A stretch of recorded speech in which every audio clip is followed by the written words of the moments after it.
नमस्कार, यो हो समाचारमा स्वागत छ। म शशि नेपाल। म रन्जु अधिकारी। सुरुमा अहिलेसम्मका प्रमुख समाचार।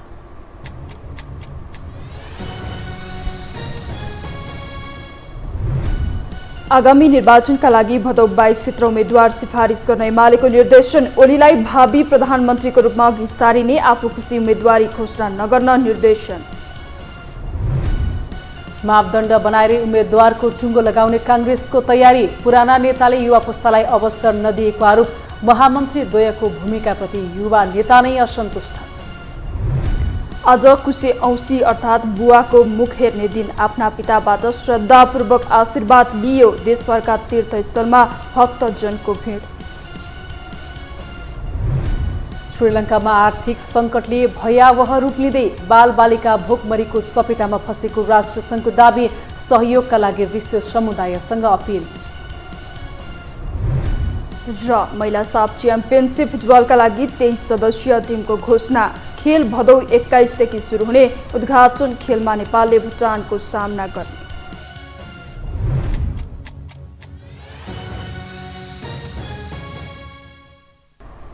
अब समाचार विस्तारमा। आगामी मङ्सिर 4 मा हुने निर्वाचनका लागि नेकपा एमाले अध्यक्ष ओलीलाई प्रधानमन्त्रीको उम्मेद्वार बनाएको छ। तर गठबन्धन विरुद्ध निर्वाचनमा होमिएको एमालेका लागि चुनाव जित्ने विषय नै सकसपूर्ण छ। एक रिपोर्ट। बितेको 1 वर्षमै नेकपा एमालेसँग न सरकार बाँकी रह्यो न पार्टी सग्लो रह्यो। आन्तरिक तनावकै कारण बहुमत र सरकार गुमाउन पुगेपछि अध्यक्ष केपी शर्मा ओलीको आवेग अझै शान्त भएको छैन।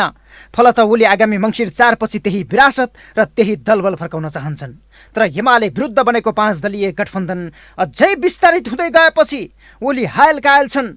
चौतर्फी घेराबन्दी तोडेर विजयीको झण्डा गाड्ने अवसर अब एमालेका लागि निकै दुर्लभ बनेको छ। यही दुर्लभताकै बीच एमालेको केन्द्रीय कमिटी बैठकले अध्यक्ष ओलीलाई प्रधानमन्त्रीको उम्मेद्वार बनाएर जाने निर्णय गरेको छ।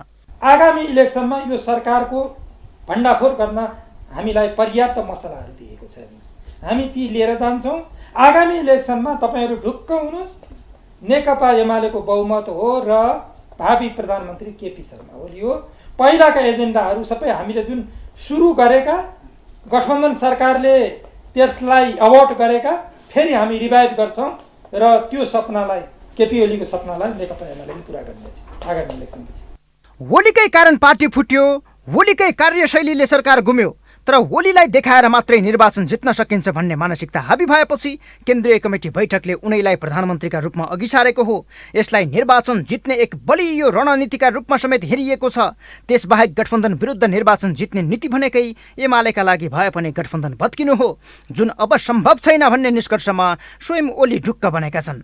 त्यसैले एक्लै निर्वाचनमा जाने र कार्यकर्ताकै बलमा जित्ने बाहेकको अर्को विकल्प एमालेसँग छैन।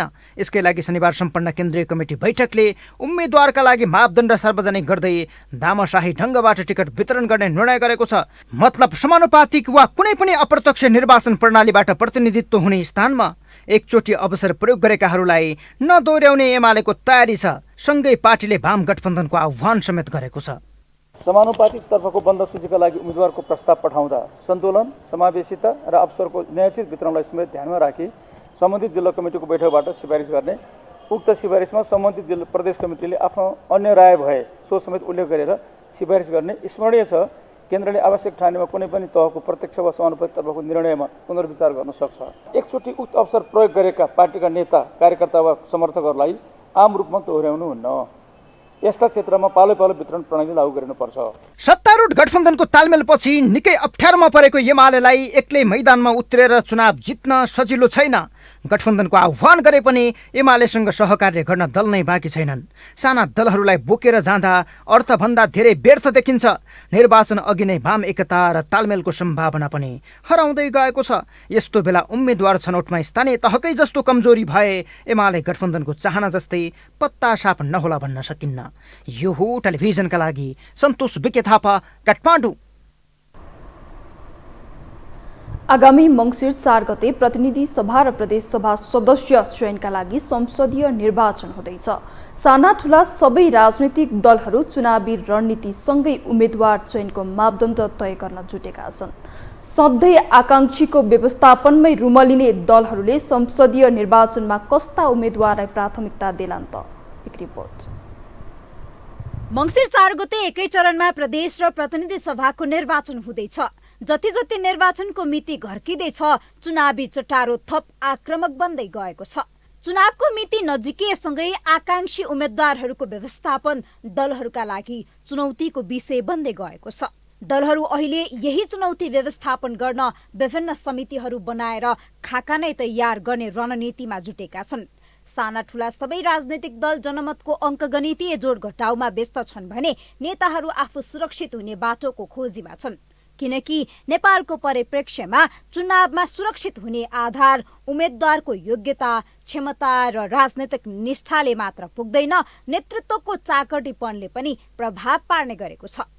चुनाव कसले जित्छ, कोसँग त्यो तागत छ, पावर भनेको के हो? Money, muscles, relations and other back force. त्यो बाहेक चुनाव कसैले जित्दैन। त्यसकारण त्यसलाई आङ्कन गरेर उहाँहरूले टिकट वितरण गर्नुहुन्छ। यहाँ कुनै कम्पिटेन्ट मान्छेलाई, डेडिकेटेड मान्छेलाई त्यस्ता चुनावको दिइँदैन अथवा टिकट दिइँदैन। यता प्रमुख प्रतिपक्षी दल नेकपा एमाले केन्द्रीय कमिटी बैठकबाटै निर्वाचनका लागि उम्मेद्वारको मापदण्ड तय गरेको छ। पार्टीको नीति कार्यक्रम प्रति प्रतिबद्ध भएको, लोकप्रिय र विजयको सुनिश्चितता भएको, आन्दोलनमा योगदान र पार्टीप्रतिको निष्ठा भएको, सन्तुलन र समावेशी तथा निर्वाचन कानुन बमोजिमको योग्य व्यक्तिलाई मात्र उम्मेद्वार बनाउने एमालेको तयारी छ। प्रियता र विजयको सुनिश्चितता, पार्टीप्रतिको निष्ठा र आन्दोलनमा योगदान, सन्तुलन र समावेशिता, निर्वाचन कानुन बमोजिमको योग्यता पुरा भएको हुनुपर्ने छ। ग व्यक्तिगत आकांक्षा उम्मेद्वारको सिफारिस र अवसरको न्यायोचित वितरण। समानुपातिक मत भनेको पार्टीको लोकप्रियतामा प्राप्त हुने मत हो। यसमा सिंहको पार्टी पङ्क्तिको योगदान रहेको हुन्छ। सत्ता गठबन्धनलाई सिट बाँडफाँडकै सकस छ। यद्यपि पार्टीगत रूपमा उम्मेद्वार सिफारिसका सवालमा समेत आन्तरिक छलफल भने भइरहेका छन्। समानुपातिक तर्फ नदोहोर्याउने र चुनाव गतिलो र जित्ने उम्मेद्वारलाई टिकट दिनुपर्ने विषय काङ्ग्रेस पनि प्रष्ट देखिएको छ। अब त यो प्रतिशतले मात्र जनताले भोट हाल्दैन नि त। अब गठबन्धनलाई समेत चुनाव राम्रो हामीले उम्मेदवारले दिनु भने गठबन्धन महागठबन्धन पनि को उम्मेदवार चुनाव हार्न सक्छ भने पार्टीभित्र जति गुटबन्दी गरे पनि लोकप्रिय व्यक्तिलाई हामी टिकट दिन सकेनौँ भने उम्मेदवार हामी उठाउन सकेन भने त जनताले भोट हाल्दैन। त्यही भएर हाम्रो सरकारको कुरा के छ भने कमसेकम ती लोकप्रिय व्यक्तिहरू साथीहरूलाई चाहिँ उम्मेदवारी बनाउनुहोस्, जुन टिम जुन गुट र त्यो व्यक्ति एक्लो भए तापनि। समानुपातिक सांसद नदोहोर्याउने काङ्ग्रेसको रणनीतिसँगै हालका गृहमन्त्री बालकृष्ण खाँडदेखि उद्योगपति विनोद चौधरी समेत प्रत्यक्ष निर्वाचन लड्नुपर्नेछ। एमाले भित्र चुनावी जोड घटाउ गरेर दोस्रो तहका नेताहरू नै सकेसम्म समानुपातिक भित्र अटाउन खोज्नेको सूची लामो छ। अन्य दलहरूमा पहिले समानुपातिकमा अटाएका सांसदहरू प्रत्यक्ष निर्वाचनका लागि टिकट हानथाप गरिरहेका छन्। विगतमा जस्तै शीर्ष नेताको फेरो समातेकै भरमा माननीय बन्ने प्रवृत्ति अहिले पनि घटेको छैन। राजनैतिक दल र शीर्ष नेतृत्वमा खिँदै गएको राजनैतिक सिद्धान्त, नैतिकता र आचरण हेर्दा टिकट खरिद बिक्री हुने उही पुरानै नजिरले निरन्तरता पाउने त होइन। आशंका गर्ने थुप्रै आधारहरू सतहमा आएका छन्। यो हो टेलिभिजनका लागि क्यामेरामा विमल चौहानका साथमा निम्लेकी शेर्पा, काठमाडौँ। अब बाँकी समाचार। नेकपा एमालेका नेता महेश बस्नेतले काठमाडौँका मेयरले नक्सा पास नभएका संरचनाहरूमा डोजर आतंक मचाए उपत्यका बस्न लायकको नरहने बताउनु भएको छ। आज काठमाडौँमा आयोजित एक कार्यक्रममा नेता बस्नेतले डोजर आतंक मचाइरहने हो भने काठमाडौँबाट भागेर अन्यत्र जानुपर्ने स्थिति बन्न सक्ने र ध्वंसको क्षेत्र बन्ने निश्चित रहेको बताउनु भयो। उहाँले केही मानिसले साथ दिए भन्दै कानुन मिचेर जनतालाई दुःख दिने काम नगर्न काठमाडौँ महानगरलाई चेतावनी पनि दिनुभयो।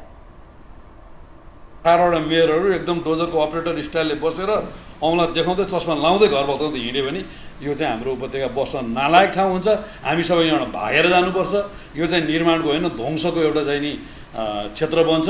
यो पाटोमा आज हामीले आवाज उठाइरहँदा कुरा बुझेर नबुझेर कतिपय साथीले विरोध गर्नुभयो होला।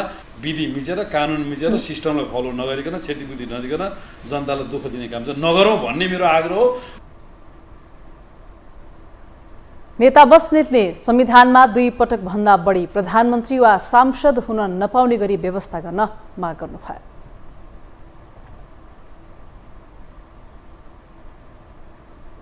गगन थापा र विश्वप्रकाश शर्मा एकैपटक पार्टीको महामन्त्रीमा निर्वाचित भएपछि महत्त्वाकांक्षा बढ्ने मात्रै होइन, प्रतिस्पर्धी र ईर्ष्या भावमा रहने आकलन सबैमा थियो। तर प्रतिस्पर्धा र सङ्घर्ष भन्दा उनीहरूमा सहकार्य बढी देखियो। तथापि सभापति देउवाले उनीहरूलाई नसुन्ने मात्र होइन, विधि नै मिचेर हिँडे पनि हस्तक्षेपकारी बन्न भने सकेनन्। आगामी निर्वाचन मार्फत धेरै युवाहरू संसदीय निर्वाचन लड्ने तयारीमा छन्। तर टिकट दिलाउन गगन विश्वप्रकाशले खेल्ने भूमिकामाथि शङ्का उत्पन्न भएको छ।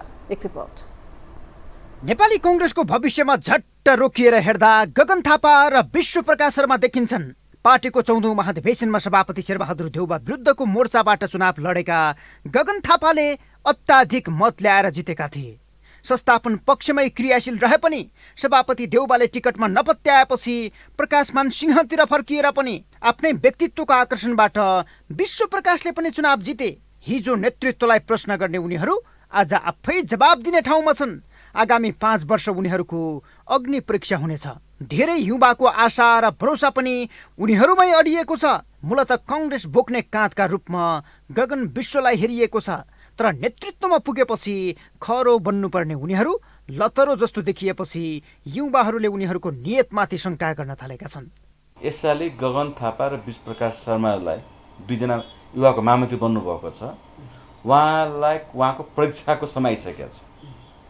उहाँ आफै मात्रै आफूलाई युवा भन्नुभयो कि उहाँ एज महामन्त्री भइसकेपछि युवाको लागि कति लड्नुभयो, जसले जिल्ला पनि मेहनत गर्नुभएको छ, जनताको माझमा लोकप्रिय हुनुहुन्छ। उहाँले कतिको टिकट दिलाउन सक्नुहुन्छ। उहाँले दिलाउन सक्नुभयो भने उहाँको नेतृत्व सफल भयो बल्ल। होइन उहाँ सक्नु भएन भने उहाँहरू व्यक्तिमुखी मात्रै आफू चाहिँ पार्टी सभापति यो थर्काउने कि आफू पद लिने चुप लाएर बस्ने जुन आरोप छ त्यो आरोप पुष्टि हुन सक्छ। पार्टीको 14औं महाधिवेशनमा उपसभापतिदेखि दुवै महामन्त्री र केन्द्रीय सदस्यसम्म अधिकांश युवाले चुनाव जितेका छन्। अब आगामी निर्वाचनमा टिकट दिलाएर उनीहरूलाई संसद छिराउने दायित्व पनि गगन विश्वकै काँधमा परेको छ। किनकि टिकट वितरणका लागि भन्ने संसदीय समितिमा उनीहरूकै लामो हात रहनेछ। यस्तो अवस्थामा पार्टीभित्रको युवा पङ्क्तिले उनीहरूकै आश गर्नु स्वाभाविक पनि हो। तर सभापति देउवाकै गुणगान गाएर आफूलाई सुरक्षित गर्ने र अन्य युवालाई व्यवस्था गर्दै जाने सम्भावना बढेपछि उनीहरूको नियतमाथि शङ्का गर्न थालिएको हो। यदि आफ्नै दुनो सोझ्याएर टिकटमा व्यवस्था गरिए उनीहरूकै राजनीतिमा चुनौती थपिने नेताहरूको चेतावनी छ। हाम्रो त युवा जानु भएको छ नि। अहिले हेर्ने हो भने हाम्रो पार्टीमा युवा त्यतिकै खरेका व्यक्तिहरू पनि त्यतिकै छन्। युवाहरू पनि महामन्त्री दुवै युवा हुनुहुन्छ, उपसभापति युवै हुनुहुन्छ, सहमहामन्त्रीहरू युवा पङ्क्तिको हुनुहुन्छ होइन। त्यो भएको हुनाले यो युवालाई नै घात गर्छन् भन्ने मलाई लाग्दैन। सामञ्जस्य गरेर सबैजना मिलेर जाने हो। देश बनाउने कुरा हो। नेपाली कांग्रेस भने देश बनाउने हो, राष्ट्र हितको लागि काम गर्न जाने हो संसदमा। त्यो भएको हुनाले हामीलाई अन्याय हुँदैन। सभापति देउवा त यसै पनि युवालाई स्पेस दिने पक्षमा छैनन्। यस्तो बेला पार्टीभित्र मात्रै होइन बाहिर पनि आश गरिएका गगन विश्वप्रकाश नै युवाका लागि नेता हुन्। यही निर्वाचन मार्फत गगन प्रधानमन्त्रीको एजेन्डा बोकेर चुनावमा जाँदैछन्। हेर्दा महत्त्वाकांक्षी देखिए पनि गगनको यो तयारीले पार्टीभित्रको युवा पङ्क्तिमा आड भरोसा थपेको छ। टाउको बन्ने कि पुच्छर बन्ने भन्ने कुरामा अल्मलिएका छन्। सबै पुच्छर जस्ता देखिन्छन्, टाउको बन्न चाहन्नन्। त्यसै कारणले पुरानै व्यक्तिहरू फेरि पनि प्रधानमन्त्री 20औं वर्षसम्म 30औं वर्षसम्म एउटै व्यक्तिको चाहिँ अनुहार हेरिराख्नु पर्ने यो अवस्थाबाट नेपाल सफर गरिरहेको छ। कांग्रेसभित्र परिवर्तनको खाँचो छ। कांग्रेसभित्र नयाँ नेतृत्वको खाँचो छ। दुई पटक निर्वाचन हारेका विश्व प्रकाशलाई पहिला गठबन्धनबाट आफ्नै टिकट सुरक्षित गर्ने चुनौती छ, किनकि 5 दलबाट भागभन्डा गरेर पाउने सङ्ख्या नै काङ्ग्रेसका लागि थोरै छ। 100 सिट दाबी गरिए पनि अन्य दल त्यसमा सहमत छैनन्। यस्तो बेला शीर्ष नेतालाई कति, युवालाई कति कुनै यकिन छैन। पार्टीभित्र हस्तक्षेपकारी भूमिका बढाउन पनि युवालाई सँगसँगै लैजानुपर्ने आवश्यकतामा उनीहरू देखिन्छन्। तर सभापति देउबाले उनीहरूलाई नसुन्ने मात्रै होइन, विधि नै मिचेर हिँडे पनि हस्तक्षेपकारी बन्न सकिरहेका छैनन्। फलत आगामी निर्वाचनमा युवालाई टिकट दिलाउनु पर्ने उनीहरूको भूमिकामै युवा नेताहरूले प्रश्न उठाइरहेका छन्। यो हो टेलिभिजनका लागि क्यामेरामा विशाल प्याकुरेलका साथमा सन्तोष बिके थापा, काठमाडौँ। हामीसँग समाचार बाँकी नै छन्, अहिलेलाई विश्राम।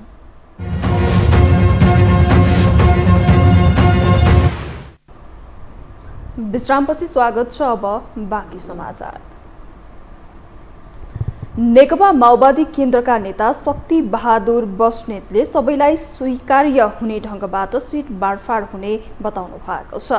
आज काठमाडौँमा आयोजित एक कार्यक्रममा नेता बस्नेतले यस्तो बताउनु भएको हो। उहाँले अहिले आगामी मङ्सिर 4 गते हुने निर्वाचनको लागि सिट बाँडफाँडको बारेमा छलफल चलिरहेको भन्दै सबै गठबन्धनका पार्टीहरूलाई स्वीकार्य हुने गरेर सिट बाँडफाँड हुने बताउनु भयो। उहाँले स्थानीय तहको निर्वाचनमा गठबन्धन बनाएर जाने कुरामा पनि समस्या रहेको, तर पछि निष्कर्षमा सहमति भएकोले निष्कर्ष निकाल्ने कुरामा बाँडफाँडको कुरा अड्किएको बताउनु भयो।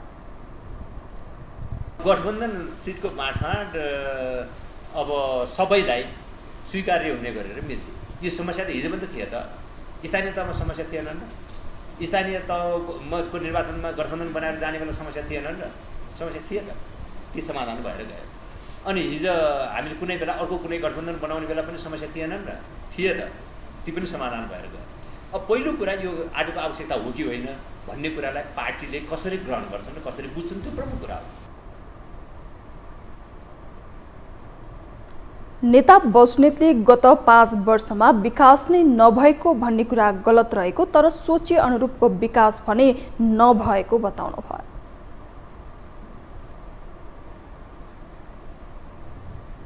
लोकतन्त्रमा दल खोज्न पाउने नागरिकको स्वतन्त्र अधिकार सदुपयोग गर्दै पूर्व सञ्चारकर्मी रवि लामिछाने राजनीतिमा होमिए। निर्वाचन नजिकिएसँगै उनी पछि यति बेला देश दौडाहामा छन्। आज काठमाडौँको खुल्ला मञ्चमा विशाल आमसभा गर्दै लामिछानेले अब राजनीतिका बाहहरूलाई विदा गर्नुपर्ने बताए। एक रिपोर्ट।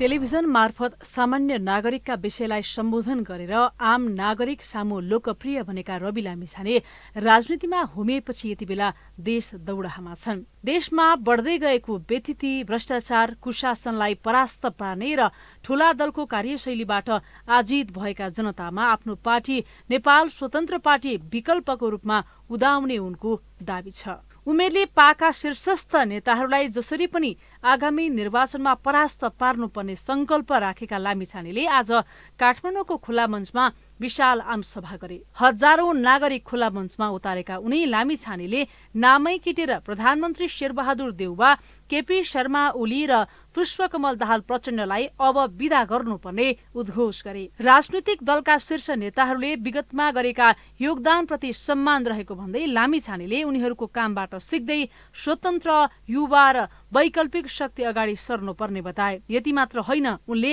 अहिले 5 दलीय गठबन्धनको सरकारलाई व्यङ्ग्य गर्दै जनतामा भ्रम छर्नकै लागि गठबन्धन गरिएको दावी गरे। आम चुनावमा टुक्रा टाक्री परेका 5-5वटा दल, 6-6वटा दल मिलेर एक भएर यसरी जनतामा जानु भनेको ठगी हो। यस्तो ठगीलाई नेपाली जनताले अनुमोदन गर्न हुँदैन।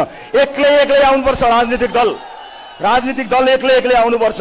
165 ठाउँमा अहिले हिसाब गरेको देखेको थिएँ मैले। आमसभामा प्रदेश सांसद विराज भक्त श्रेष्ठ, वातावरणविद डाक्टर अरनिको पाण्डे, सत्याग्रही अभियन्ता पुकार बम, युवा नेता डाक्टर प्रणय शमशेर राणा, शिक्षाविद शिशिर खनाल लगायतलाई वक्ताको रूपमा समावेश समेत गरिएको थियो। स्वतन्त्र पार्टी काठमाडौँ क्षेत्र नम्बर 1बाट आगामी संसदीय निर्वाचनमा आफ्नो दावेदारी प्रस्तुत गरेका अभियन्ता पुकार बलले लामो समयसम्म सत्ताको भोग गरेका दलहरूले जनताका लागि केही गर्न नसकेकाले उनीहरूको विकल्प खोज्नुपर्ने बताएका थिए। पनि मेरो उम्मेदवारी हुँदैछ, म त्यतिखेर हारे तर रोकिएन, अगाडि निरन्तर बढिरहेको छु। यसपालि तपाईहरू सबैको माया, तपाईहरूको साथ समर्थन भयो भने हामीले त्यो पुरानो पुस्तालाई पूर्ण रूपमा विस्थापन गर्दैछौँ, हामी पहिलो हुँदैछौँ। राजनीतिमा होमिएका रवि लामिछानेले अहिलेको वैकल्पिक शक्तिहरूलाई सँगै एकजुट बनाएर अघि बढाउने प्रयास गरिरहेका छन्, जसमा रविन्द्र मिश्र, रमेश खरेल जस्ता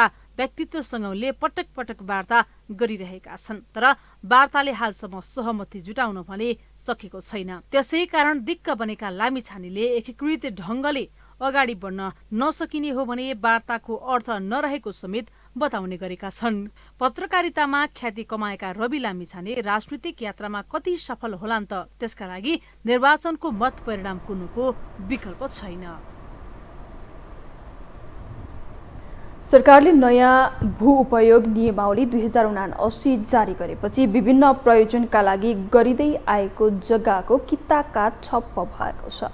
किता काटको काम ठप्प भएपछि मध्य प्रदेशका जनता मर्कामा परेका छन्। एक रिपोर्ट।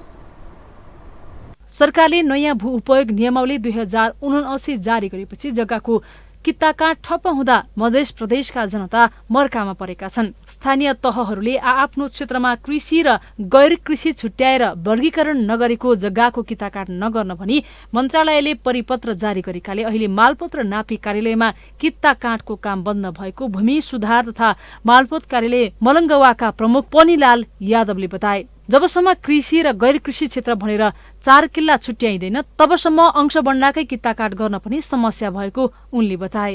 वर्गीकरण भएर नआइन्जेलसम्म कित्ताकाटको काम त परिपत्रको हिसाबले त गर्ने कुरै आएन।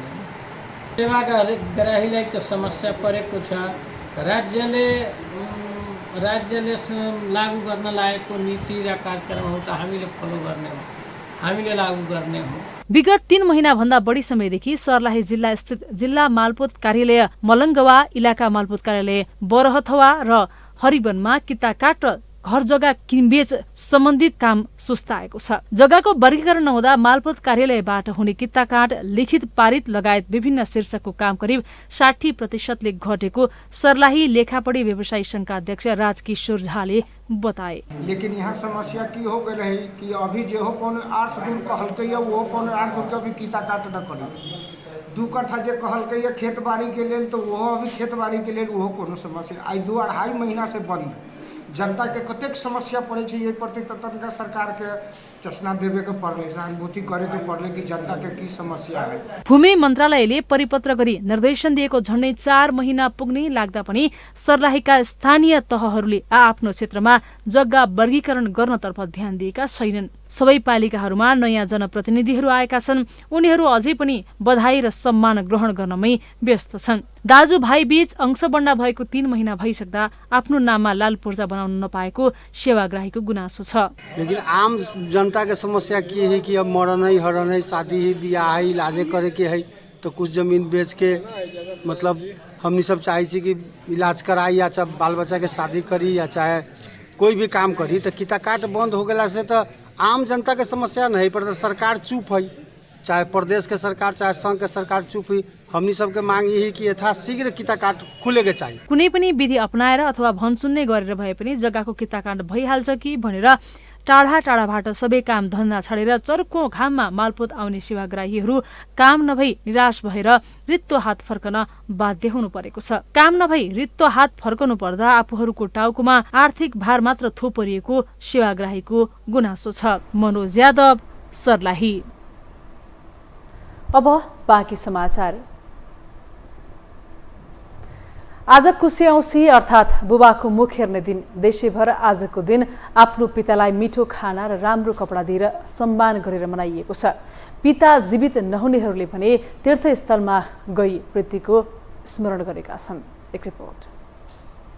पितृभ्यः सदाई सदान्नमा पितामहेभ्यः सदाई सदान्नमा अक्षरनमि मदन्त तृप्यन्त पितरः शुद्धम्। वैदिक सनातन हिन्दू धर्मका अनुसार भाद्र कृष्ण अमावास्याका दिनलाई विशेष रूपमा लिने गरिन्छ। आज त्यही भाद्र कृष्ण अमावास्या यानि कि पितृलाई विशेष पुज्ने दिन। बुबाको श्रद्धा साथ मुख हेर्ने यस दिनको औँसीलाई गोकर्णे औँसी र कुशे औँसीका नामले पनि मनाइने चलन छ। पितृदेवो भव भन्ने धार्मिक मान्यता अनुसार यस दिन छोराछोरीले आफ्ना पितालाई श्रद्धापूर्वक रुचि अनुसारको खाना खुवाई आशीर्वाद प्राप्त गरेमा सुख मिल्छ। बाबु परलोक भइसकेकाले गोकर्ण अथवा अन्य तीर्थस्थलमा गई तर्पण तथा सिधादान गरेमा पुण्य मिल्नका साथै आफ्नो कुल स्थिर हुने धर्मग्रन्थमा नै उल्लेख छ। पितृ भनेकै बाबु भने हो कि होइन। अनि हामीले यो दिनमा पितृ पिता यिनको सम्मान गर्नको लागि उपयुक्त दिन यो चाहिँ बाबुको मुख हेर्ने, पितृको श्राद्ध गर्ने, पितृहरूको तर्पण गर्ने, पितृहरूलाई सम्मान गर्ने, पितृहरूलाई खाना दिने, बाबुहरूको मुख हेर्ने, बाबुहरूलाई खाना दिने, बाबुहरूलाई सम्मान गर्ने, यो गर्नाले पितृको आशीर्वादले बाटो बिराएका छोरा नातिहरू छन् भने पनि उनले पनि सही मार्ग पाउँछन् र उनले पनि अनेक प्रकारका पीडाबाट मुक्ति हुने उपाय पाउँछन्। यसमा विशेष दुईटा औँसी, एउटा हुन्छ मातृ आमाको नाममा, एउटा वैशाखमा आउँछ, वैशाख कृष्ण औँसी भयो। यो चाहिँ बुवाको नाममा, भित्रहेका पिताजीको नाममा आज बुवाको मुख हेर्ने, पिताजीको मुख पनि हेर्ने भनिन्छ। त्यसले गर्दा आज विशेष गरेर आफ्ना भित्रहेका पिताजीको सम्झनामा यस स्थानमा र भित्रहेका पिता लगायत पिताभन्दा माथिका जो भित्रहेका पितृहरू हुन्छ उहाँहरूको सम्झनामा श्राद्ध, सिधादान, पिण्ड, तर्पण आदि गरिन्छ यस स्थानमा र त्यसले पितृहरूको कल्याण हुन्छ र ती श्राद्धादि कर्म गर्नेलाई पनि धेरै पुण्य प्राप्त हुन्छ भन्ने शास्त्रीय मान्यता रहेको छ। उत्तरगया भनेर चिनिने काठमाडौँको उत्तर पूर्वी भेग स्थित गोकर्णेश्वर महादेव मन्दिर परिसरमा कुशे औँसी तथा बुबाको मुख हेर्ने दिनमा विशेष मेला लाग्ने गर्छ। आज गोकर्णेश्वर महादेव मन्दिर परिसरमा दिवंगत पिताको नाममा तर्पण, पिण्डदान तथा सिधादान गर्नेको निकै ठुलो भिड लागेको थियो। आधुनिकताको खोल ओढेर सनातन संस्कारमाथि खिसिट्युरी गर्ने जमात बढिरहेको अवस्थामा पितालाई श्रद्धा साथ स्मरण गर्नेहरू उल्लेख्य देखिन्थे। संसार चिनाउने आफ्ना भगवान रूपी पितालाई आजका दिन उनीहरूले यसरी सम्झिएका छन्। जसले हामीलाई जगत देखाउनु भयो, जसले हामीलाई यो धरातलमा ल्याउनु भयो, उहाँकै सम्झनाको लागि आज हामी चाहिँ यो पर्व मनाइरहेका छौँ र यो आज पितृ उद्धार गर्ने एउटा ठुलो पर्व पनि हो। र अनि पितृ देवता दिने पितृहरू नै भन्छन्। यदि हामीले पितृलाई खुसी बनाउन सकेनौँ भने हाम्रो भलाइ छैन। त्यसो भएको हुनाले हाम्रो भलाइको लागि पितृ उद्धारभन्दा ठुलो उद्धार केही पनि छैन। त्यसो भएको हुनाले पुत्र भएर पिताको कर्मको लागि पिताको श्रद्धापूर्वक उहाँलाई स्मरण गर्नु, सम्झनु र उहाँको श्राद्ध गर्नु यो सबैभन्दा ठुलो पुण्यको काम हो। हाम्रो अब परम्परादेखि नै चल्दै आएको कुरालाई अब हामीले त्यसलाई पनि सटक्कै बिर्सिन पनि सकिँदैन र त्यो कुरालाई पनि अब हामीले त्यसलाई चाहिँ आत्मसात गर्दै हामी अगाडि बढ्नुपर्छ। जतिसुकै हामी भनौँ न अब आधुनिकतामा भए तापनि हाम्रो जुन बाजे बराजुहरूदेखि गर्दै आएका कुराहरू र एउटा पितृ भन्ने कुराहरू छ जुन हामीले एउटा चाहिँ गडको रूपमा, गड गडेसको रूपमा पनि हामीले लिन्छौँ र उहाँको आशीर्वादले पनि आज हामी चाहिँ यसरी एउटा ठाउँमा आएका छौँ भन्ने पनि हामीले लिएको हुन्छौँ। र यी कारणले पनि अब भनौँ न हामी जतिसुकै आधुनिकतामा गए तापनि हाम्रो यो धर्म, संस्कृति, आइडेन्टिटी भन्ने कुरालाई चाहिँ बिर्सिनु हुँदैन भन्ने मेरो चाहिँ मान्यता हो। आजको दिन थोरै दान गरे पनि हजारौं गुणा फल पाइने भएकाले यसलाई पुण्य पर्व पनि भनिन्छ। अरू दान दुखी गरिबलाई दिए पनि संकल्प गरेर दिने दान सुपात्रमै दिँदा दिने र लिने दुवैको भलो हुने शास्त्रीय मान्यता छ। नेपाली संस्कृतिमा सबैलाई आफ्नो ठाउँमा समान स्थान दिने गरिन्छ। ठुलालाई आदर र सानोलाई माया दिने संस्कृति हाम्रो परम्परादेखि नै चलिआएको हो। त्यसमा पनि संसारमा ज्ञान एवं कर्मको दिव्य ज्योति प्रदान गरेर अघि बढ्न सिकाउने पिताप्रति आजको दिन विशेष भनेर धर्मशास्त्रले नै छुट्याएको छ। यो पर्वले बुबा र सन्तानको सम्बन्ध सुमधुर गर्नुका साथै परिवारमा सद्भाव कायम राख्न विशेष भूमिका खेल्ने गरेको छ। यो टेलिभिजनका लागि क्यामेरामा विमल चौहानका साथ निरज कोइरालाको रिपोर्ट। पछिल्लो 24 घण्टामा नेपालमा थप 173 जनामा कोरोना संक्रमण पुष्टि भएको छ। स्वास्थ्य तथा जनसङ्ख्या मन्त्रालयका अनुसार 2839 परीक्षणमा 137 जनामा संक्रमण पुष्टि भएको हो। यस्तै 396 जना संक्रमण मुक्त भएको मन्त्रालयले जनाएको छ। हाल देशभर कोरोनाका सक्रिय संक्रमितको संख्या 3012 रहेको छ।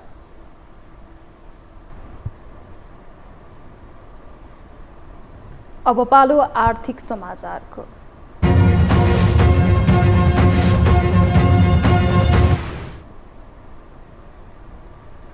नेपालका लागि भारतीय राजदूत नवीन श्रीवास्तवले भारत सरकारले गहुँ र चिनीमा लगाएको प्रतिबन्ध हटाउन केन्द्र सरकारसँग कुराकानी भइरहेको बताउनु भएको छ। आज सुनसरीको धरानमा आयोजित कार्यक्रममा उहाँले नेपालले भारतसँगको व्यापारलाई अझ बढाउनुपर्छ भन्ने चाहना रहेको बताउनु भयो। नेपालको आर्थिक सम्बन्ध प्रगाढ सुदृढ होस् भन्ने भारत सरकारले चाहेको पनि उहाँले बताउनु भयो। भारत के साथ आपका व्यापार बहुत ज़्यादा है, हम चाहते हैं कि इसको और बढ़ाया जाए। इस संबंध में आपने कुछ समस्याओं का भी जिक्र किया, मीरगंज का पुल, कुछ नए आयात की रिस्ट्रिक्शंस जो हैं गेहूं और चीनी पे, इन सब बारे में भी बातचीत चल रही है। मीरगंज के पुल के बारे में मैं कहना चाहूँगा कि हमने बिहार सरकार से भी बात की हुई है, केंद्र सरकार से भी बात की हुई है। वो पुल का काम चल रहा है, बारिश के मौसम की वजह से थोड़ा सा धीरे हुआ था। राजदूत श्रीवास्तवले नयाँ आयात गहुँ र चिनीमा नेपाललाई उपलब्ध गराउने सहुलियतको बारेमा पनि छलफल भइरहेको बताउनु भयो। हामीसँग अन्तर्राष्ट्रिय र खेल समाचार बाँकी नै छन्, अहिलेलाई विश्राम।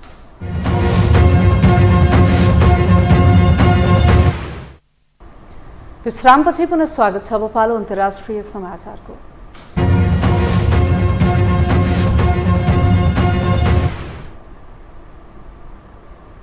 आर्थिक सङ्कटका कारण श्रीलङ्काका बालबालिका भोकमरीको सपेटामा रहेको राष्ट्रसङ्घले दाबी गरेको छ। सावधानी नहुने हो भने दक्षिण एसियाका अन्य देशहरूले पनि यस्तै नियति भोग्नुपर्ने राष्ट्रसङ्घले जनाएको छ। विदेशी सञ्चित मुद्राको अभावमा श्रीलङ्कामा अत्यावश्यक वस्तुको आपूर्ति हुन सकेको छैन, जसका कारण खाद्यान्न, इन्धन र अन्य अत्यावश्यक सामग्रीको अभाव भएको छ। नियमित खाना छाड्ने परिवारले सङ्कटलाई तीव्र रूपमा महसुस गरिरहेको संयुक्त राष्ट्रसङ्घीय बाल निकाय युनिसेफले जनाएको छ।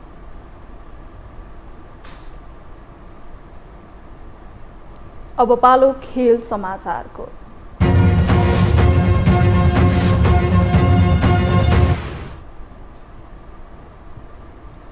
महिला साफ च्याम्पियनसिप फुटबलका लागि टिमको घोषणा भएको छ। घरेलु मैदानमा आयोजना हुने महिला साफ च्याम्पियनसिपका लागि 23 सदस्यीय राष्ट्रिय महिला टिमको घोषणा भएको हो। नेपालले घोषणा गरेको टोलीमा नियमित कप्तान रेणुका नगरकोटी र डिफेन्डर पूजा राणा छैनन्। त्रिपुरेश्वर स्थित दशरथ रङ्गशालामा आयोजना हुने महिला साफ च्याम्पियनसिप भदौ 21 देखि असोज 3 गतेसम्म हुनेछ। उद्घाटन खेलमा नेपालले भुटानको सामना गर्नेछ।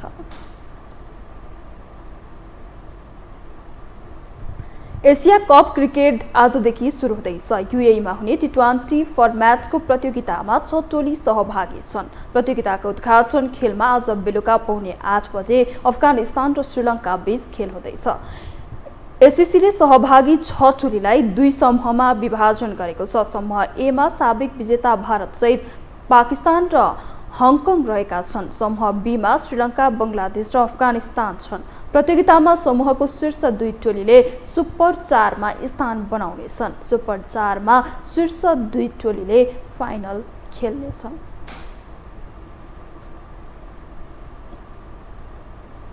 यससँगै हामी यो समाचारको अन्त्यमा आइपुगेका छौँ। बिदा हुनु अघि प्रमुख समाचार पुनः एकपटक।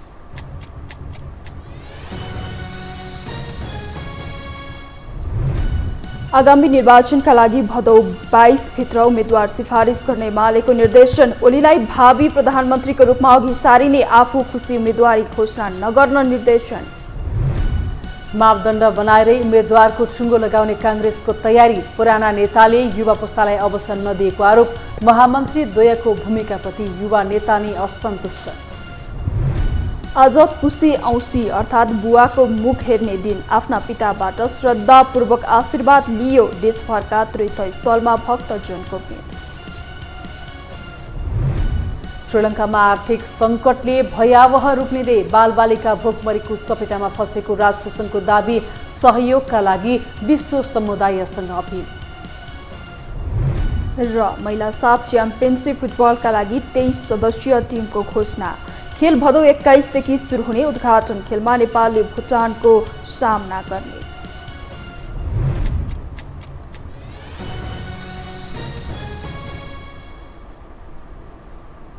हौस् त यो समाचार सकियो। समाचार बुलेटिनका साथै यो टेलिभिजनका सम्पूर्ण कार्यक्रम यो टेलिभिजन.com, यो खबर.com, युट्युब र फेसबुकमा पनि पढ्न र हेर्न सक्नुहुनेछ। मोबाइलमा यो टिभी एप डाउनलोड गरी हामीलाई प्रत्यक्ष हेर्न सक्नुहुनेछ। तथ्यसहितको निष्पक्ष समाचार तथा मनोरञ्जनका लागि हेर्दै रहनुहोला यो टेलिभिजन। नमस्कार।